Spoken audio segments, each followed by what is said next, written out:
ప్రభునందు ప్రియ పరిశుద్ధ దేవుని కుమారులారా, దేవుని కుమారులారా, మన ప్రభువు రక్షకుడు అతి పరిశుద్ధ నామములో శుభములు వందనాలు తెలియజేసిన దేవుడు తీసుకుంటున్నాం.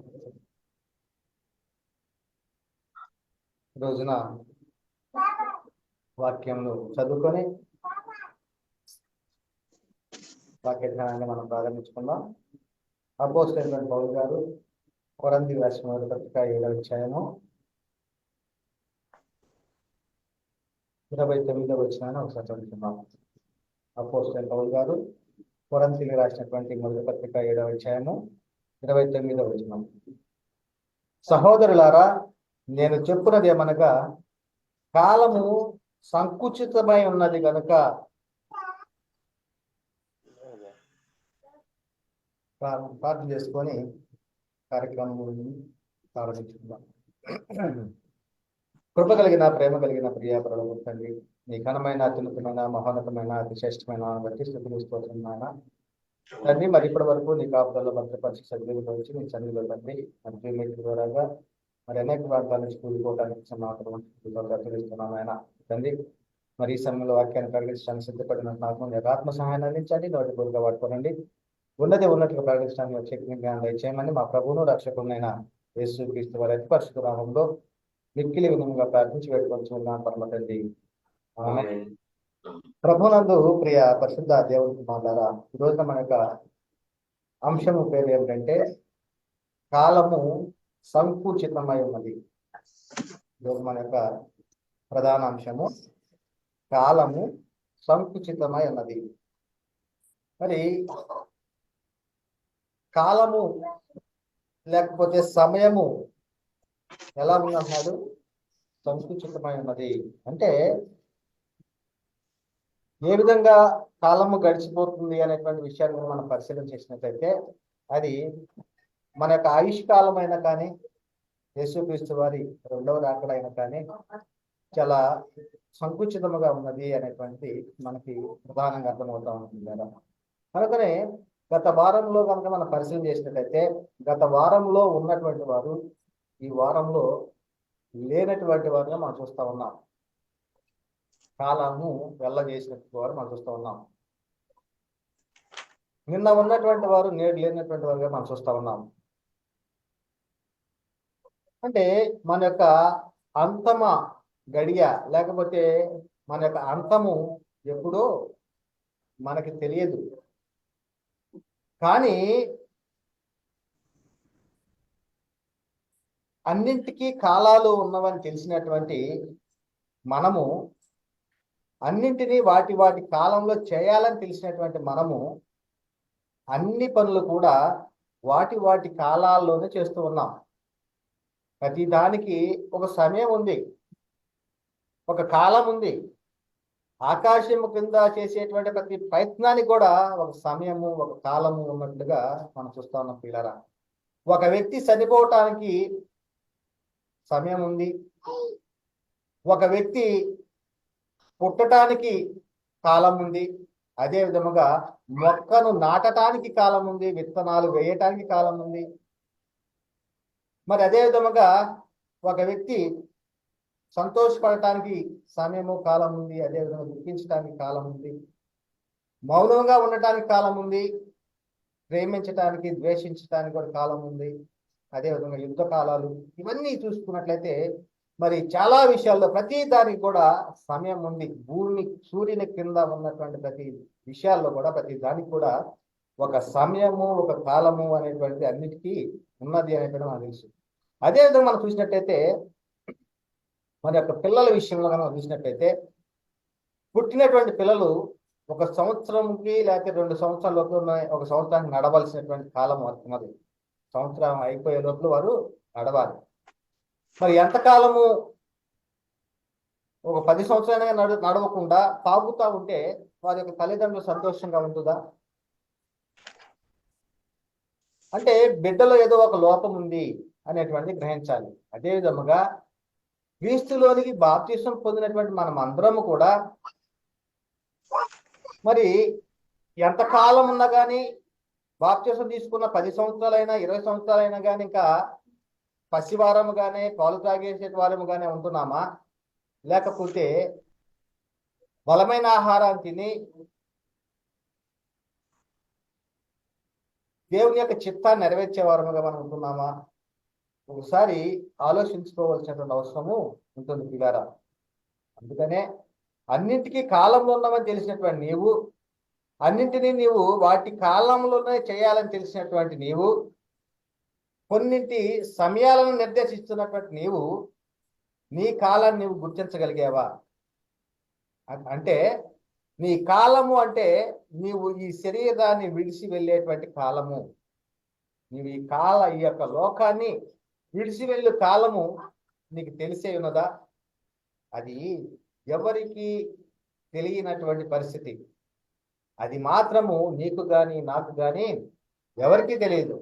నీవు చనిపోయేటువంటి కాలం కానీ, యేసుక్రీస్తు వారు ఈ లోకానికి రెండోసారి వచ్చేటువంటి కాలము కానీ అది ఎవరికి తెలియదు. కనుకనే దేవుడు సృజించినటువంటి కొన్నిటిని గుర్తించినటువంటి మనము తయారు చేసుకున్నటువంటి ప్రతి వాటికి కాలాన్ని నిర్దేశించుతున్నటువంటి మన యొక్క మరణకాలము తెలియనటువంటి పరిస్థితి మనకు. మనం ఈ లోకాన్ని విడిచిపెట్టేటువంటి వెళ్ళేటువంటి కాలము మనకు తెలియనటువంటిది. కనుకనే మనది లోకమా అంటే మనది లోకము కాదు. మరి ఒక లోకం నుండి ఈ లోకానికి వచ్చినటువంటి వారు మనము. ఒక లోకం నుండి అంటే ఒక ఊరి నుండి ఇంకొక ఊరికి వచ్చినటువంటి వారు కాదు. ఒక లోకము పరలోకము నుండి భూలోకానికి వచ్చినటువంటి వారు మనము. తిరిగి మనం ఎడకెళ్ళాలి, వారం ఉండాలి. ఆ తిరిగి రండి అని, నరులారా తిరిగి రండి అని దేవుడు పిలుస్తూ ఉన్నాడు. మనల్ని భూమి మీద పంపించి తన యొక్క చిత్తాన్ని, తన యొక్క సంకల్పాన్ని, తన ఇష్టాన్ని నెరవేర్చుకోవడానికి మన భూమి మీదకి పంపించాడు. మరలా ఆయన పిలుస్తూ ఉన్నాడు, నువ్వు సిద్ధంగా ఉన్నావా? ఆయన అప్పగించినటువంటి పనిని నిర్వహించి చేసి నువ్వు ఏ సమయంలో నిన్ను దేవుడు పిలుస్తూ ఉన్నాడో ఆ సమయానికి నువ్వు సిద్ధంగా ఉన్నావా అనేటువంటిది మనం స్పష్టంగా తెలుసుకోవాలి పిల్లారా. కనుకనే మనమెవరమో మనము తెలుసుకుందాం. మనకందరికీ తండ్రి అయిన దేవుడు మనకు కూడా తండ్రి అయిన దేవుడు, అందరికీ తండ్రి అయిన దేవుడు మనకు కూడా తండ్రి. అంటే మనం ఏమై ఉన్నామంటే కుమారుడైనటువంటి దైవములము. మనం దేవుని కుమారులము, దేవుని ఇంటివారము, దేవుని కుటుంబ సభ్యులము, దేవునికి వారసులము, పరలోక పౌరస్థితిని కలిగినటువంటి వారము. కేవలం మనము పరదేశులుగాను యాత్రికులుగాను ఈ లోకానికి వచ్చినటువంటి వారముగా మనం ఉన్నాం పిల్లరా. ఇప్పుడు మనం వచ్చిన లోకమైనటువంటి పరలోకానికి మరలా తిరుగు ప్రయాణంలో ఉన్నాం. ఇది ఎంతమంది గ్రహించగలుగుతున్నారు? క్రీస్తులోనికి బాప్తిసం పొందాము, బాప్తిసం పొందుకున్నాము. ఏదో ఆదివారం వచ్చింది ప్రార్థనకి వెళ్ళాము, ఏదో శుక్రవారం వచ్చింది ప్రార్థనకి వెళ్ళాము, బైబిల్ను పక్కన పెట్టేసాము, మరలా ఆదివారం వచ్చింది మరలా వెళ్తున్నాం. ఇది ఎవరు అంటే నామకార్థముగా ఉన్నటువంటి వారు. నామకార్థముగా ఉంటూ దేవుని యొక్క చిత్తం ఏందో, దేవుని యొక్క సంకల్పం ఏందో తెలియకుండా నువ్వు ఎక్కడి నుంచి వచ్చావో, ఎక్కడికి నువ్వు ప్రయాణం వెళ్ళిపోవాలో గ్రహించలేనటువంటి స్థితిలో ఉన్నటువంటి వారు ఈ యొక్క కార్యాలలో ఉన్నట్టుగా మనం చూస్తా ఉన్నాం పిల్లారా. కనుకనే మనము వచ్చిన లోకమైన పరలోకానికి తిరిగి ప్రయాణంలో మనం ఉన్నామని గ్రహించగలిగామా? అయితే ఒక మాట, మనము ఈ లోకయాత్ర ముగింపు కాలం ఎప్పుడో మనకు తెలియదు. ఆ కాలము ఎప్పుడు వస్తుందో కూడా మనకు తెలియదు. కనుక ఆ కాలానికి మనము సిద్ధంగా ఉండాలి. ఉదాహరణకి మనము ప్రయాణమై ఒక గ్రామానికి వెళుతూ ఉన్నప్పుడు మనము అనేకమైనటువంటి అవసరాల వస్తువులను తీసుకుని వెళ్తూ ఉంటాం. ఆ సమయానికి మనము వెళ్ళేటువంటి గ్రామం వచ్చింది. ఆ గ్రామానికి వెళ్ళే సమయానికి కంటే ముందుగానే డోర్ దగ్గర మనం తెచ్చుకుంటాము. మనం ఏదైతే కలిగి ఉన్నటువంటి వస్తువులు అన్నావో అవన్నీ కూడా డోర్ దగ్గరికి సిద్ధపరచుకుంటాం. వస్తుంది, ఆ సిద్ధపరచుకున్న వస్తువులని తీసుకొని దిగి వెళ్ళిపోతాం. మనకు గమ్యస్థానం వచ్చింది కనుక. అదే విధముగా మనం ఈ లోకంలో నుంచి పరలోక ప్రయాణంలో మనం ఉన్నాము కనుక, మన సమయం ఏదో మనకు తెలియదు కనుక, మన కాలం ఏదో మనకు తెలియదు కనుక, దేవుడు నల్లారా తిరిగి రండి అని పిలుస్తూ ఉన్నాడు కనుక, ఆ పిలుపు వచ్చినప్పుడు నువ్వు సిద్ధంగా ఉన్నావా? చాలా మంది నిర్లక్ష్యంగా ఉన్నట్లు మనం చూస్తూ ఉన్నాం. నేడు అనబడు సమయం ఉండగానే మనం సిద్ధంగా ఉండాలి. నేడు అనబడి సమయం ఉండగా ఈ రోజా ఓకే నేను సిద్ధంగా ఉన్నాను అన్న విధంగా ఒక క్రైస్తవుడు జీవించాలి, మంచి ప్రవర్తనతో. మరి చాలా మంది అనుకుంటారు, నాకు ఉద్యోగం ఉంది, నాకు పదవి ఉంది, నాకు ఆస్తి ఉంది, నేను సంపాదించాను, ఇది సంపాదించాను, నువ్వు చెప్పుకుంటూ ఉంటారు.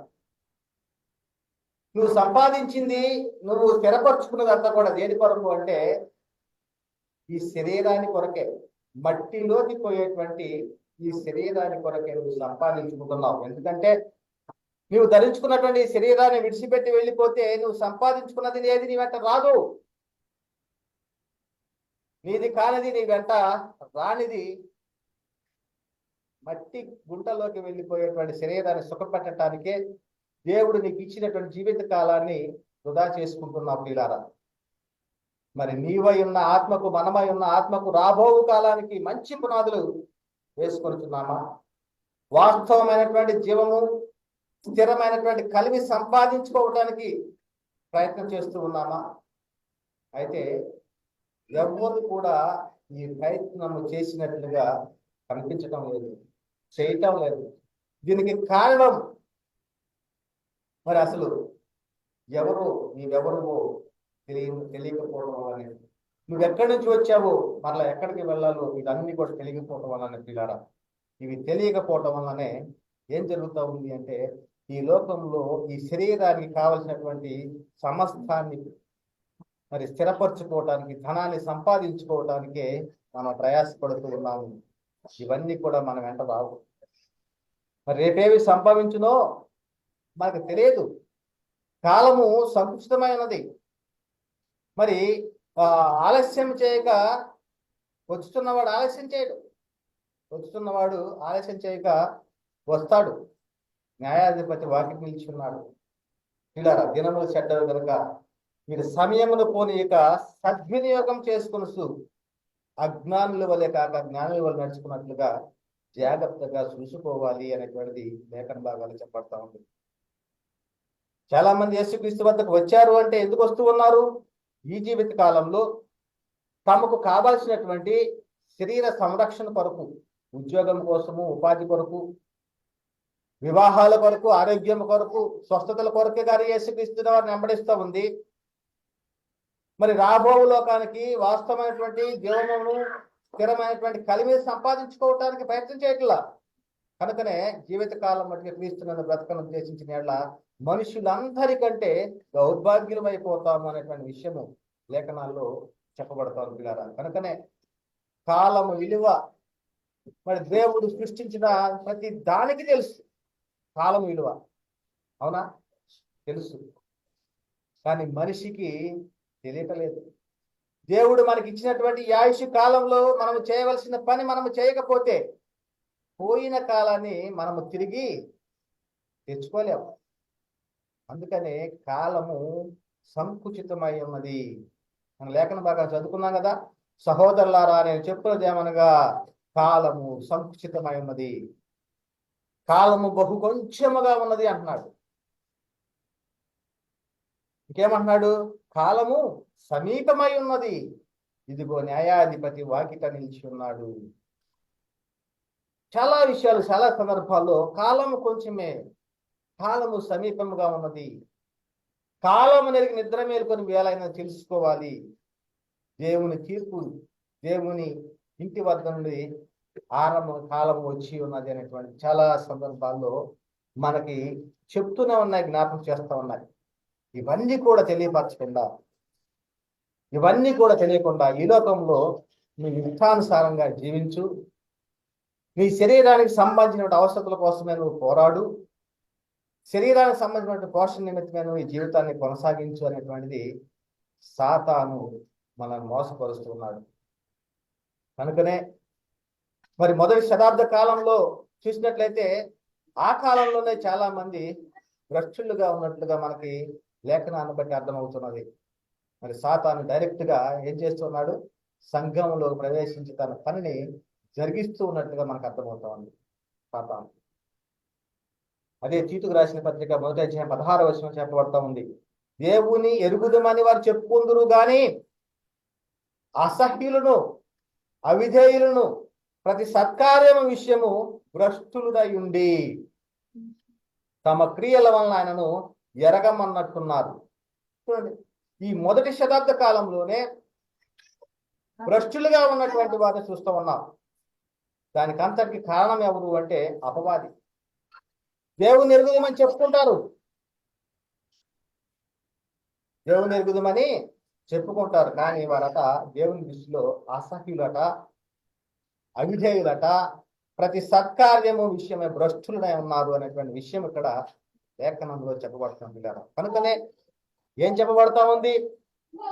నేను వెళ్ళిపోయిన తర్వాత క్రూరమైన తోడేలు మీలో ప్రవేశిస్తాయి, నాకు తెలియని వారు మందను కనికరింపరు అని అపోస్తలుడు పౌలు గారు మొదటి శతాబ్ద కాలంలోనే చెప్పి ఉన్నాడు.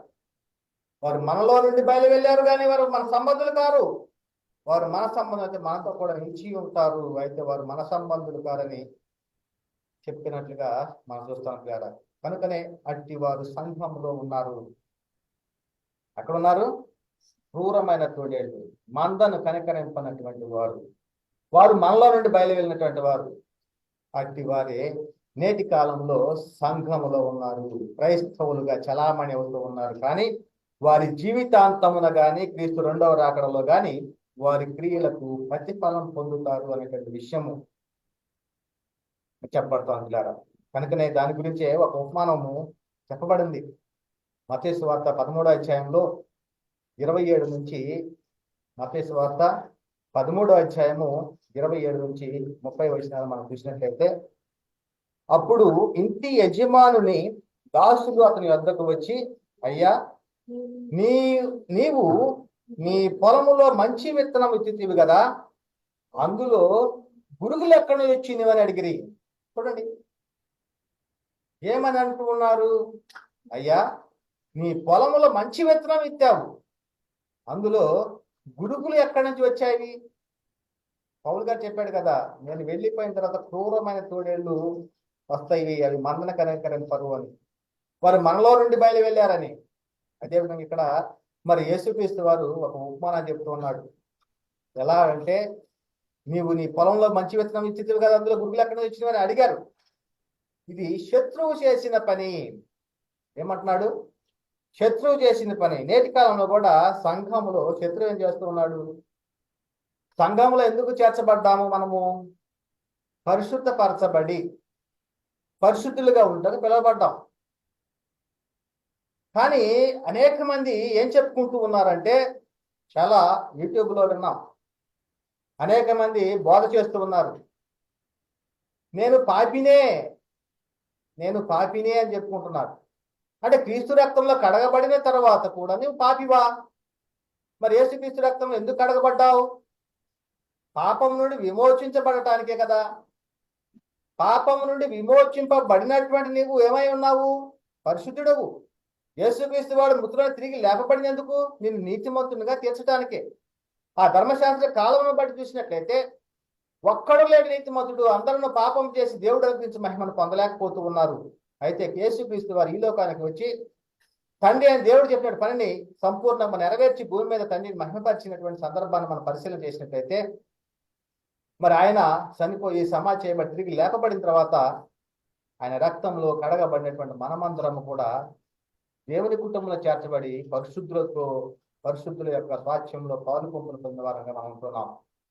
ఇది లేఖన సత్యము. ఇటువంటి సత్యాన్ని ఏం చేస్తూ ఉన్నారంటే, సాధారణంగా మనం మానవులము కదా, అనేకమైన పాపాలు చేస్తూ ఉంటాం కదా అనేటువంటి బోధ తీసుకొచ్చేసారు, తమకు అనుకూలమైనటువంటి బోధ. మరి సంఘంలో చేర్చబడింది ఎందుకొరకు చేర్చబడ్డావు? నువ్వు పరిశుద్ధపరచబడ్డావు. కనుక చాలా మంది ఇటువంటి బోధన తీసుకొచ్చి సంఘాన్ని పాపాన్ని ప్రోత్సహించేటువంటి సంఘాలుగా మనం చూస్తూ ఉన్నాం. కానీ మనం పరిశుద్ధపరచబడిన వాళ్ళము, పరిశుద్ధులుగా ఉండకు పిలువబడినటువంటి వాళ్ళం అనేటువంటి విషయము స్పష్టంగా తెలుసుకోవాలి పిల్లారా. ఇదే విషయం చెప్తున్నాడు.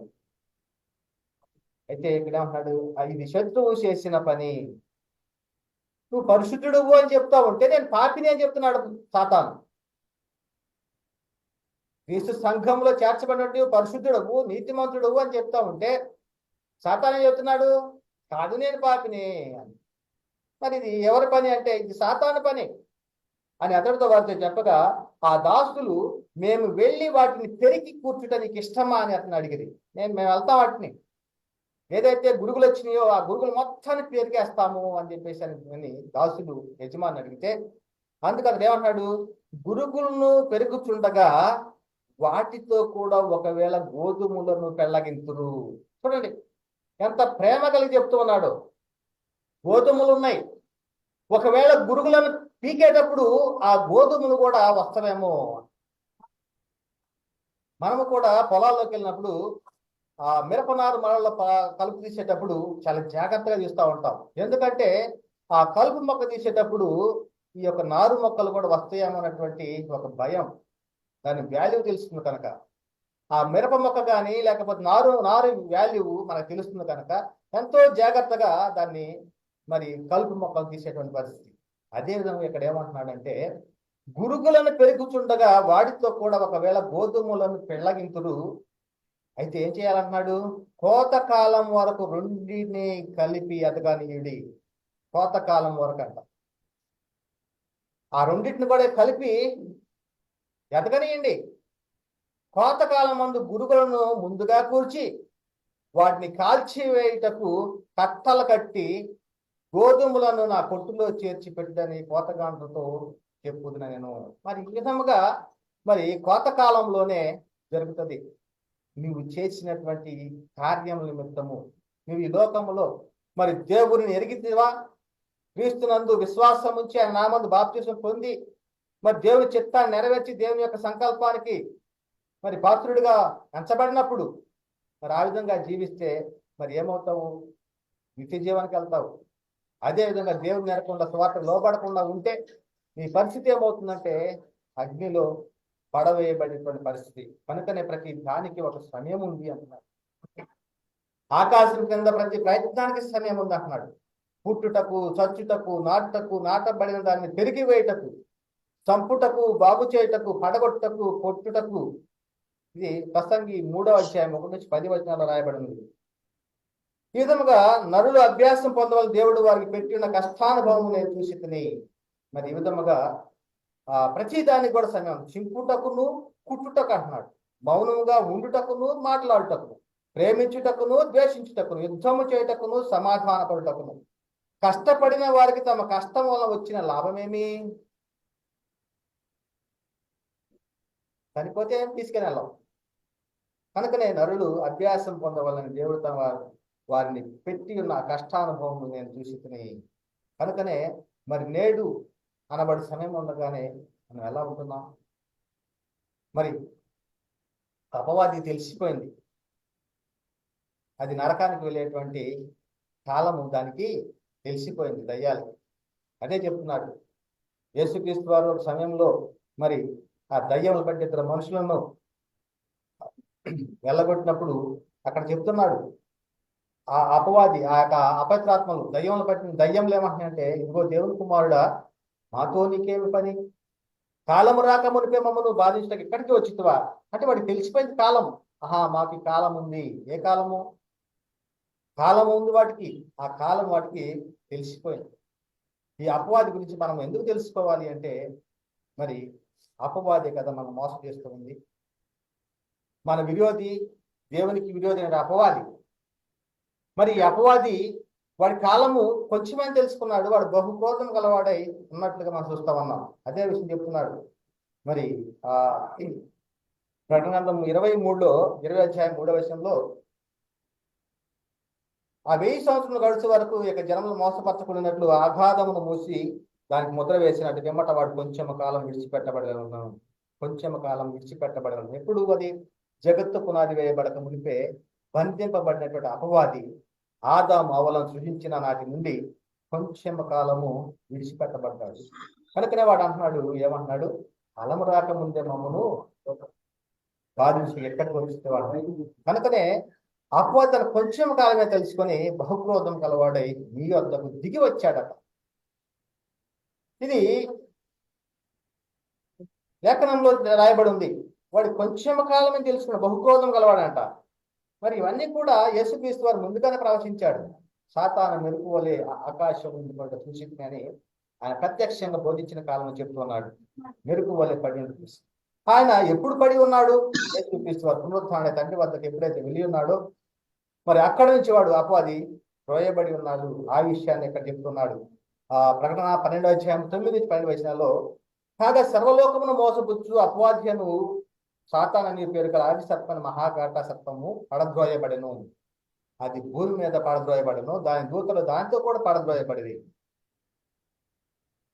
మరి ఒక గొప్ప స్వరము పరలోకమందు ఇలా చెప్పుట వింటిని, రాత్రి పగళ్ళు మన దేవుని ఎదుట మన సహోదరుల మీద నేరం మోపువాడని అపవాది పడద్రోయబడి ఉన్నాడు. ఎప్పటి వరకు వీడు నేరాలు మోపుతా ఉన్నాడు అంటే యేసుక్రీస్తు వారు తండ్రి అయిన దేవుని కుడి పార్శ్వమునొక వెళ్ళిన దగ్గర నుంచి ఆపినట్లు మనం చూస్తా ఉన్నాం. అప్పుడే వాడు పడద్రోయబడ్డాడు. యేసుక్రీస్తు వారు దేవుని కుడి పార్శ్వన ఆసీనుడు అవటం, అపవాదికి అక్కడ స్థానం లేకపోవటం, అక్కడ నుంచి పడద్రోయబడటం అన్నీ కూడా జరిగినవి. అంతకుముందు నేరం మోపేవాడు మన సహోదరుల మీద. మరి కనుక అక్కడ చెప్తున్నాడు, రాత్రి పగళ్ళు మనం దేవుని ఎదుట మన సహోదరుల మీద నేరం మోపువాడని అపవాది పడద్రోయబడి ఉన్నాడు. కనుక ఇప్పుడు రక్షణయు శక్తియు రాజ్యము మన దేవుని వయను, ఇప్పుడు అధికారము ఆయన క్రీస్తుదాయను అని చెప్తూ వారు గొర్రెపిల్ల రక్తంను బట్టి తామిచ్చిన సాక్ష్యం బట్టి వారిని జయించి ఉన్నారు. కనుక మరణం వరకు తమ ప్రాణాలను ప్రేమించిన వారు కారు. అందుచేత పరలోకమా పరలోక నివాసులారా ఉత్సహించుడి, భూమి సముద్రమా మీకు శ్రమ. అపవాది తన సమయం కొంచెమే తెలుసుకుని బహుక్రోధం గలవాడని వద్దకు దిగి వచ్చి ఉన్నాడు. వాడి కాలము కొంచెమే తెలిసింది. కనుకనే వాడు గర్జించి సింహం ఎవరిని మింగుద్దామా అని తిరుగుతూ ఉన్నాడు. కనుకనే మరి దేవుడు మనల్ని ఈ లోకానికి ఎందుకు పంపించాడో ఒక్కసారి మనం ఆలోచించామా? వాడికి తెలిసిపోతుంది, అపవాదికి తెలిసిపోయింది. ప్రతి దానికి సమయం తెలుస్తూ ఉంది. మరి దేవుడు మనం ఎందుకు ఈ లోకాన్ని పంపించాడు ఒకసారైనా కానీ మనము గ్రహించగలిగామా అంటే అది గ్రహించలేకపోవటం వల్లనే ఈ లోకంలో సాధారణంగా జీవించేటువంటి మనుషుల వలె క్రీస్తు సంఘంలో చేర్చబడినటువంటి వారు కూడా జీవిస్తూ ఉన్నారు. వారి ప్రవర్తన కూడా లోకంలో ఉన్న వారి ప్రవర్తన మాదిరిగానే ఉన్నట్లుగా మనం చూస్తా ఉన్నాం కదా. అందుకనే మనం ఎందుకు ఈ లోకాన్ని పంపించాడు అంటే ప్రభు యొక్క మహిమను అర్థం వల్ల ప్రతిఫలింపజేయాలని, ప్రభు యొక్క మహిమను అర్థం వల్ల ప్రతిఫలింపచేయాలని, మహిమ నుండి అధిక మహిమను పొందాలి అనేటువంటిది. అదే విధముగా ఆశ్చర్యకరమైన తన వెలుగులోని పిలిచిన మన గుణాశయాలను ప్రచురం చేయాలని దేవుడు తన కృపా మహిమకు కీర్తి కలిగినట్లు మన తన కోసం నిర్ణయించుకున్నాడు. కనుక పిల్లరా, మనం ఏ విధంగా జీవిస్తున్నాం, మనం ఏ విధంగా ఈ లోకంలో ఉంటూ ఉన్నామో ఒకసారి గ్రహించుకోవాలి. అదే విషయాన్ని లేఖనాల్లో ఏం చెప్పబడతా ఉందంటే, క్షేమాలకు న్యాయాధిపతి లేకున్నా కానీ, పై విచారణకర్త లేకున్నా కానీ అవి కాలాలను తెలుసుకుంటున్నాయి, అవి సిద్ధపరచుకుంటున్నాయి ఆహారాన్ని. అదే చెప్తున్నాడు సామెత గ్రంథం 6:6-10 కనుక మనం చూసినట్లయితే, సోమరి సీమల యొద్దకు వెళ్ళుము, వాటి నడతలు కనిపెట్టి జ్ఞానం తెచ్చుకొనుము, వాటికి న్యాయాధిపతి లేకునను, పై విచారణకర్త లేకునను, అధిపతి లేకునను, అవి వేసవి కాలం ముందు ఆహారం సిద్ధపరచుకొనుచు కోత కాలం ముందు ధాన్యం కూర్చుకొనును అన్నాడు. చూడండి, వాటి కాలం తెలిసిపోతా ఉంది. వేసవి కాలం ఏం చేస్తున్నవి? ఆహారాన్ని సిద్ధపరచుకుంటున్నవి. కోతకాలం మంది ఏం చేస్తున్నామంటే ధాన్యాన్ని కూర్చుకుంటూ ఉన్నాయి. కోతకాలంలో ధాన్యాన్ని కూర్చుకోవటము, వేసవి కాలానికి ఆహారాన్ని సిద్ధపరచుకుంటాం. మరి వాటికి తెలిసిపోయింది కాలాలు. మరి సోమరి అందాక నువ్వు పడుకొని నువ్వు ఎప్పుడు నిద్రలేతువు, ఇంకా కొంచెం నిద్రించేదని, కొంచెం కురికేదవని, కొంచెం చేతులు ముడుచుకొని పరుడేదవని ఎందుకు అనుకుంటున్నావు? చూడండి, మరి వాటికి ఎరిగి ఉన్నాయి సీమలు, కాలం తెలుసుకున్నారు. అదే విధముగా ఆకాశంకి ఎగిరేటువంటి సంకుబుడ్డి కొంగకైనా తన కాలం మెరుగును అంటున్నాడు. అదే చెప్తున్నాడు కదా, తన కాలం ఎరుగును, తెల్లకొవ్వయు మంగళ కత్తి పెట్టయు ఓజ కొరుకును తాము రావలసిన కాలం ఎరుగును. అయితే నా ప్రజలు యెహోవా న్యాయ విధిని ఎరుగరు. న్యాయ విధులను ఎరగకున్నారు. సూర్యునికి తమ అస్తమయ కాలము తెలుసుద్దంట. సూర్యునికి తన అస్తమయ కాలం తెలిసిద్దంట. ఋతువులను తెలుపుటకై ఆయన చంద్రుని నియమించాడు. ఋతువులను తెలపడానికి ఏం చేస్తున్నాడు? చంద్రుని నియమించాడు. అదేవిధంగా సూర్యునికి అస్తమయ కాలమును తెలియనంటున్నాడు. మరి చంద్రుడు సూర్యుడిలాగా రోజు ఉదయిస్తాడా? రోజు సూర్యుడిలాగానే రోజు వస్తాడా? కాదు కదా. కనుకనే ఏమంటే ఋతువులను తెలుపుటకు ఆయన చంద్రుడిని నియమించాను. అదేవిధంగా సూర్యునికి తన అస్తమయ కాలము తెలియదు. అంటే భూమి మీద సృష్టించిన ప్రతి దానికి కూడా తమ తమ కాలాలు తెలుసుకుంటూ ఉన్నాయి. మరి వేసవి కాలము చలికాలమును కలగజేసిన వాడు దేవుడే. భూమికి సరిహద్దులు నియమించిన వాడు దేవుడే. అవి దేని కాలమందు అవి చక్కగా ఉన్నట్లు సమస్తమును నియమించాడట. అవి చక్కగా పనిచేస్తున్నాయి. ఆయన నియమించాడు. మీరు ఈ కాలాల్లో మీరు పనిచేయండి అని నియమించాడు. అవి సక్రమంగా పనిచేస్తున్నాయి. అంజూరం చెట్టు విషయం చూసినట్లయితే మన కాలాన్ని తెలుపుతుంది. వసంతకాలం ఇంకా సమీపముగా ఉన్నదని మీకు తెలియను అంటున్నాడు. కనుకనే మరి దేవుడు పిలుస్తున్నాడు, నరులారా తిరిగి రండి అని. ఆ కాలాన్ని తెలుసుకున్నావా? ఆ కాలాన్ని తెలుసుకోలేకపోవటం వల్లనే మనం ఈ విధంగా ఈ లోకంలో మన ఇష్టానుసారంగా శరీరానుసారంగా జీవిస్తున్న పరిస్థితి. కనుకనే ఇంకా కోతకాలం గతించిపోయినది, గ్రీష్మకాలము జరిగిపోయినది అంట. కోతకాలము గతించిపోయినది, గ్రీష్మకాలము జరిగిపోయినది అంటున్నాడు. మనము రక్షణ నొందకి ఉన్నాము అని చెప్పుదురు అంటున్నాడు. ఇర్మియా గ్రంథంలో 8వ అధ్యాయం 20 నుంచి 22వ వచనంలో కోతకాలము గతించినది, గ్రీష్మకాలము జరిగిపోయాను, మనము రక్షణ నొందకే ఉన్నాము అని చెప్పుదురు. నా జనుల వేదనను బట్టి నేను వేదన పడుచు ఉన్నాను. నా జనుల వేదనను చూసి నేను వేదన పడుచున్నాను, వ్యాకులు పడుచున్నాను, ఘోర భయం నన్ను పట్టి ఉన్నది అని చెప్తూ, గిలాదులో ఏమీ లేదా, అక్కడ ఏ వైద్యుడు లేడా, నా జనులకు స్వస్థత ఎందుకు కలగకపోతున్నది? నేటి కాలంలో మన వద్దకు సువార్త వచ్చినది. ఆ సువార్త విన్నటువంటి వారు రక్షణ పొందాలి. మరి ఎందుకని ఈ యొక్క రక్షణ సువార్తను వినుటలేదు? ఎందుకు ఈ రక్షణ సువార్తకు లోబడకుండా తమ యొక్క ఆత్మను రక్షించుకోకుండా ఉన్నట్టుగా మనం చూస్తూ ఉన్నాం. ఒకసారి ఆలోచించండి ప్రియులారా. కనుకనే మరి మనము యేసుక్రీస్తు వద్దకు వస్తూ ఉన్నారు అంటే, చాలా మంది ఎందుకు వస్తూ ఉన్నారు అంటే, ఈ జీవితకాలం మట్టుకే అంటే ఈ శరీరానికి, ఈ శరీరం కావలసిన వాటి కొరకే క్రీస్తునందు విశ్వాసం ఉంటున్నారు, క్రీస్తునందు భక్తిగా జీవిస్తూ ఉన్నారు. కానీ మరి దేని కొరకు క్రీస్తుని వెంబడిస్తూ ఉన్నారు? దేని కొరకు? ఏ సువార్తను విని రక్షణ పొందారా అంటే, సువార్తను విని రక్షణ పొందినవారు కాదు. వివాహాల కొరకు బాప్తిసాలు తీసుకున్నటువంటి వారు, పిల్లలు పుడతారని బాప్తిసాలు తీసుకున్నటువంటి వారు, ఆరోగ్యము బాగుపడుతుందని బాప్తిసాలు తీసుకున్నటువంటి వారు. అంతేగాని నా ఆత్మకు రక్షణ, నేను దేవునితో సమాధాన స్థితిని పొందాలి అనేటువంటి దాని కొరకు నేటి కాలంలో బాప్తిసం తీసుకున్నటువంటి వారు మనము చూడటం లేదు పిల్లారా. చాలా మందిలో మనం చూస్తూ ఉన్నాం. మరి ఎందుకోసం క్రీస్తు వద్దకు వచ్చామంటే, ఈ జీవితకాలం మట్టిగా అన్నాం. మరి ఈ జీవితకాలం మట్టి క్రీస్తుని నిరీక్షించిన వారు మన మనుషులందరికంటే దౌర్భాగ్యవంతులు అంటారు. కనుకనే మరి రాబోయే కాలానికి మంచి పునాది తమ కొరకు వేసుకోవాలి. రాబో కాలానికి మనం ఈ లోకంలో ఎప్పుడు మన అంతమో తెలియదు, ఎప్పుడు మన కాలము వస్తుందో మనకు తెలియదు, ఎప్పుడు యేసుక్రీస్తు వారు వస్తాడో మనకు తెలియదు. కనుక మనం సిద్ధపడి ఉండాలి. ప్రతిదినం నేడు అనబడి సమయం ఉండగానే మనం సిద్ధంగా ఉండాలి.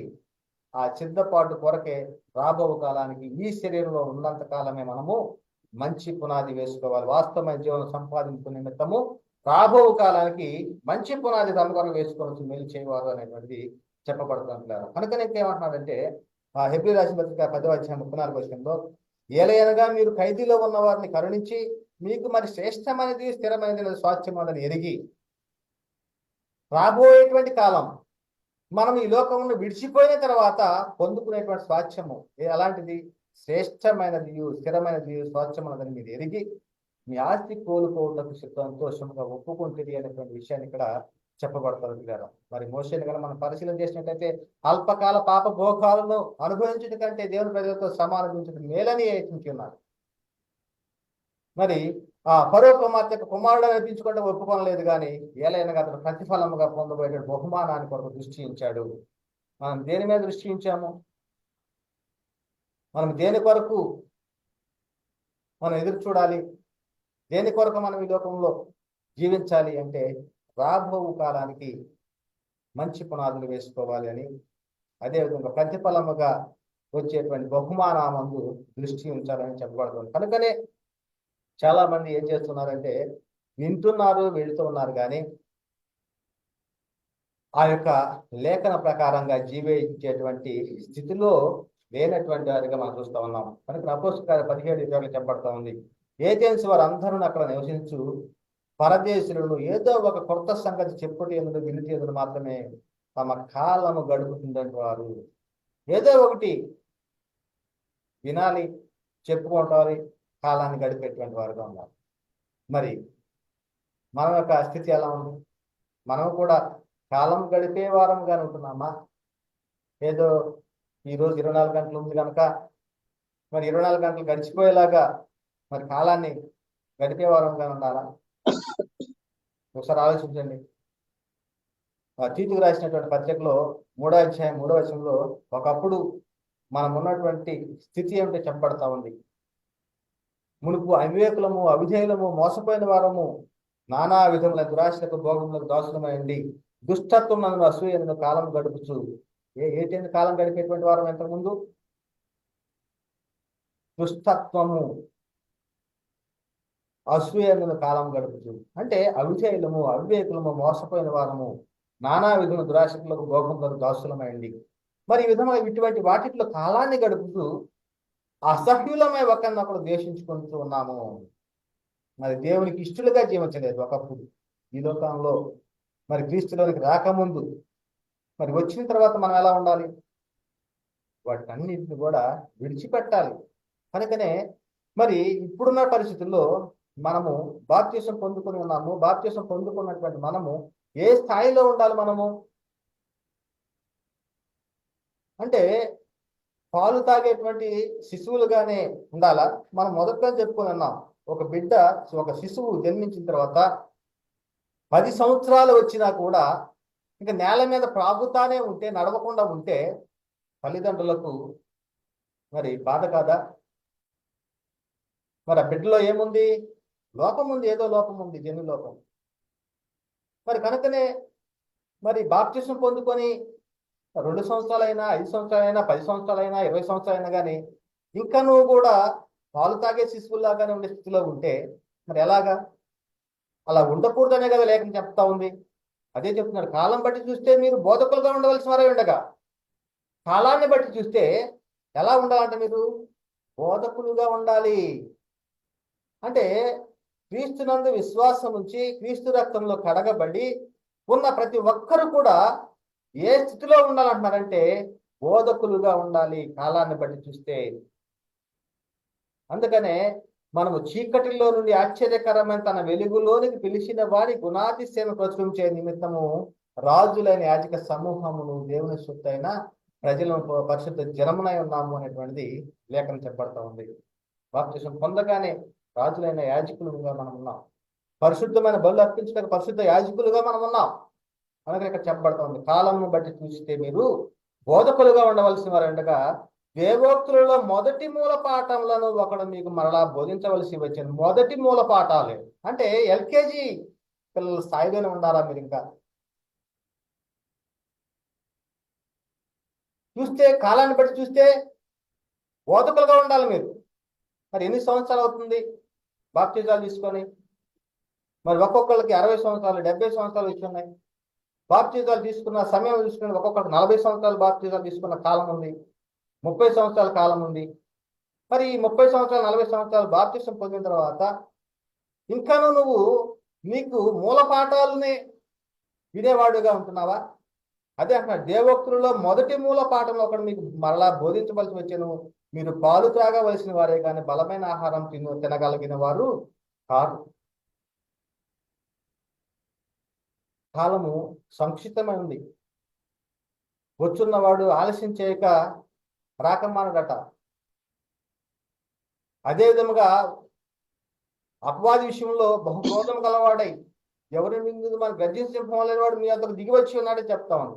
మరి ఈ స్థితిలో మనం ఏ స్థితిలో ఉన్నాం, మనం ఏ విధంగా ఉన్నాం, మన అంతం ఏమిటో మనకు తెలియదు, క్రీస్తు రాకడ ఏమిటో మనకు తెలియదు.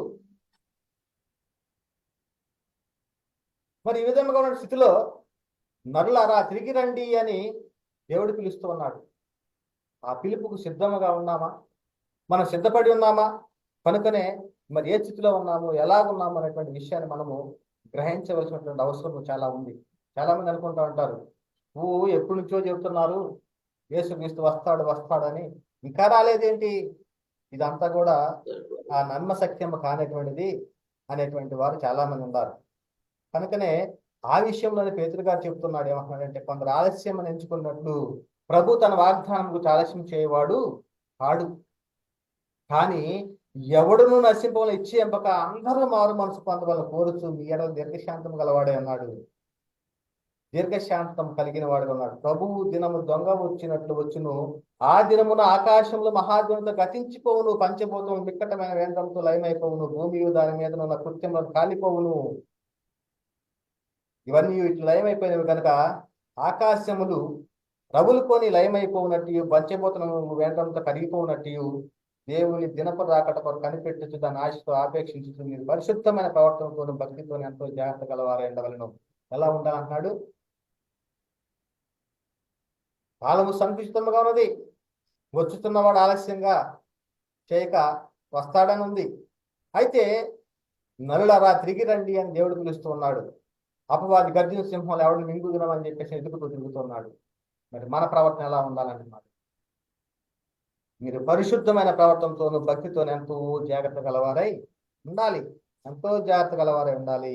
కనుక ద్వారా మరి మనం ఏ స్థితిలో ఉన్నాము, ఎలా ఉన్నాము, మనం ఈ లోకంలోనికి ఏమైనా తెచ్చామా? ఏమి తేడా? రేపేం సంభవిస్తుంది నీకు తెలిసినా ఏమీ తెలియదు. కనుకనే శ్రేష్టమైన స్థిరమైన స్వాస్థ్యం పొందుకోవడానికి మనము ప్రయత్నం చేయాలి.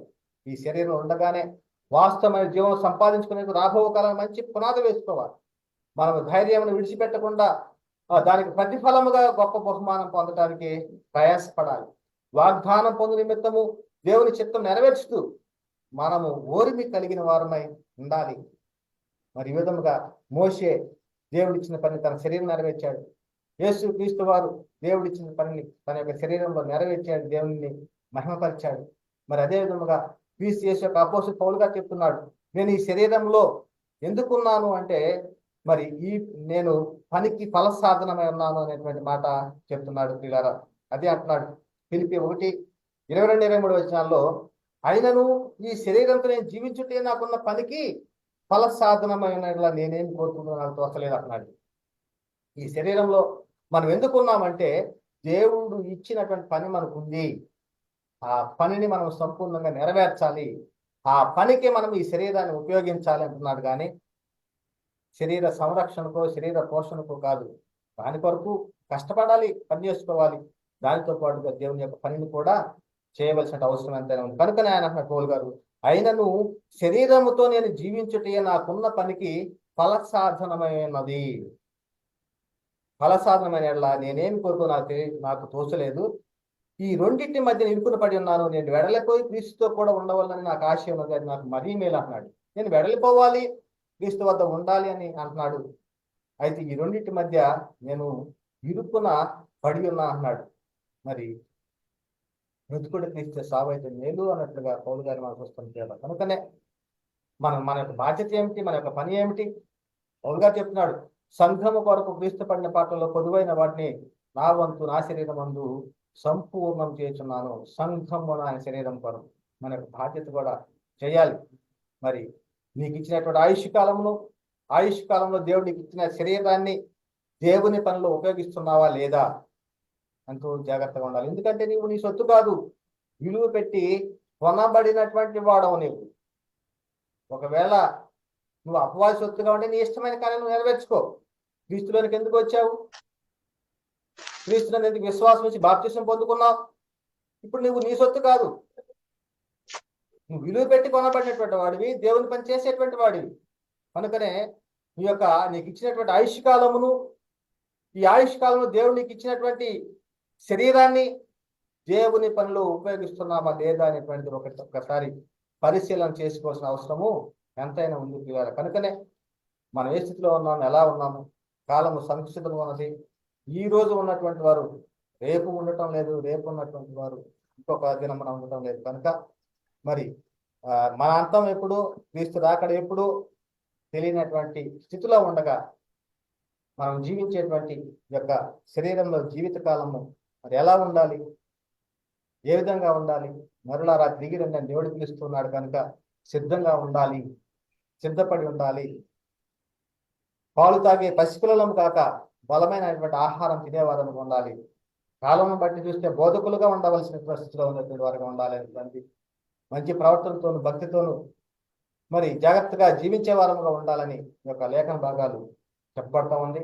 కనుక ఈ చెప్పబడినటువంటి మాటలు వినుచున్నటువంటి ప్రతి ఒక్కరిలో కూడా దేవుడు నీరు కట్టి ఫలించేది దాకా చెప్పడానికి మాట దేవుడు దీవించి ఆశీర్వదించిన దాకా అందరికీ వందనాలు.